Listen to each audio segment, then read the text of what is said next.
Chapter 3. The Scent of the River. The scent of the river doesn't change much, no matter the season. Even when the ice is thick upon it, somehow the river's tang seeps through.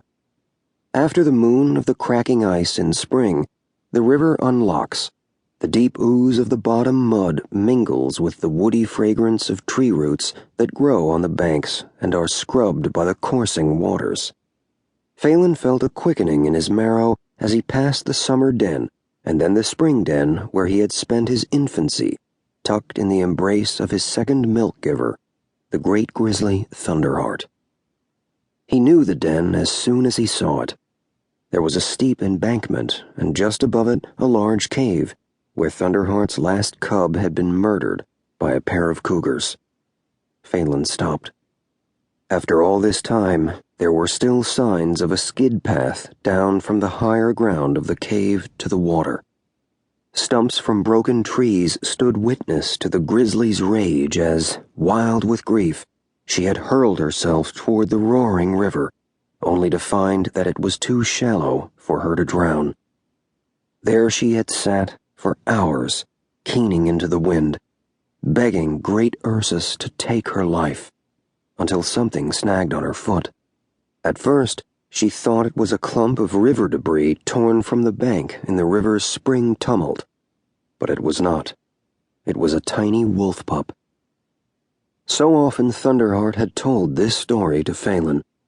Her words came back to him now as he stood on the spot where Thunderheart had found him, half a league from the tomb-fraw where the Audiobook had left him. He would go to his tomb-fraw soon, but he needed to stop here for a spell and think.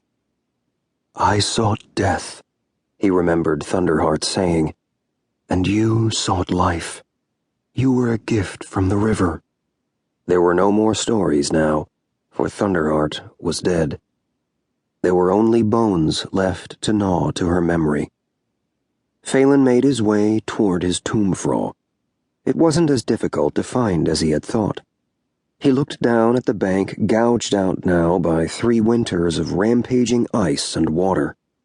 A pulse seemed to quiver deep in his marrow, and his hackles rose. This was indeed the place.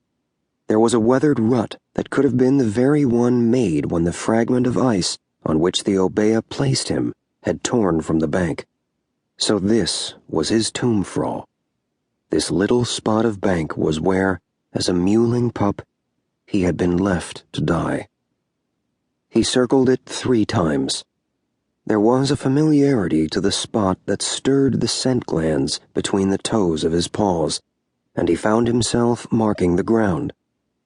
Then he settled on his haunches and looked out at the river flowing gently by. A mist began rising as the river water, still cool from winter, mingled with the warmer air.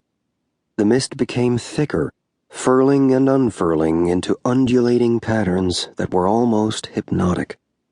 The roar of the river's torrential rampage during the night he was abandoned came back to him. He gripped the banks now, as once as a tiny pup he had gripped the ice raft. All of the sensations of those moments came back to him. The dizzying nausea as the ice shelf bounced in the turbulence, the terrible cold when icy water dashed over him, and the roar that grew louder and louder. His claws still digging into the bank, he looked deeply into the mist and saw a familiar pattern. The same design that had swirled through the fire in his dream the previous night now swirled in the mist before him. In that moment, Faolan knew what he would do. He would bring some of Thunderheart's bones back to the cave high up on the riverbank and build a drumlin, a small mound, to honor her. It had bothered him that he had never seen the Loken of Thunderheart climb the star ladders to Ursulana, the bear heaven. If he made this drumlin, it might be a perch from which her spirit could leap. He would build Thunderheart's drumlin not on the place of his abandonment, but on the place where he had been found. This was the meaning of the Slan Layat for him. The mist had cleared, and the river ran on smooth.